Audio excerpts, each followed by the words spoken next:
All right, Dan. So let's talk about some pipeline management stuff and salespeople and their tendencies at times. We touched on before. If you have a thinner pipeline, you tend to get a little aggressive with follow up because you're trying to make something happen, but it's not ready to naturally play out yet. And I think too often salespeople start pinging a prospect, sending emails, making quick calls, those kinds of things, even though if they did their work on the upfront contract and the follow-up, they've got a next Wednesday is the next conversation point, but they're eager or they're pressured. And so they start pushing. Can you talk about that aspect of letting things play out, but also having clear expectations around next steps can also be a big gap? This is one of the things that when I work with managers of salespeople, I can really save them a lot of time. Yes. Is only things in your pipeline have upfront contracts. If they don't have upfront contracts, they should not be in your pipeline. So Yep. if I'm talking to you, John, you're a prospect, and you say, hey, Dan, call me next week, that does not go in my pipeline.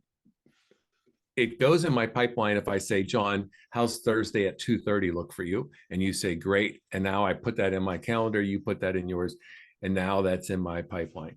So then there's no pinging that needs to take place because we have an appointment set. So then what happens is I call you Thursday at 2:30, and either we talk and then we set the next appointment, or you don't answer. And if you don't answer, now I have to try to figure out what to do there. I'll leave you a voicemail message. I'll also send you an email. That's where some pinging might occur, but it's short term. So if I don't hear back from you, I'll wait a couple business days. I'll try again. My rule is I'll reach out to you 3 times total.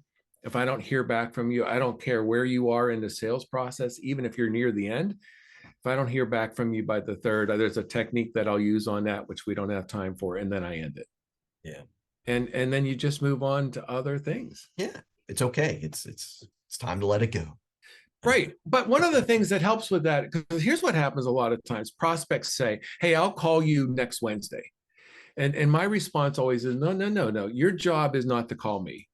My job is to call you. So I want to have that responsibility of reaching out to you. I don't ever want to have the prospect try to reach out to me. And that solves a lot of this. Yeah, because there's always that vagueness of, okay, I'll reach out to you next week. And you're okay, well, what does that mean? Right.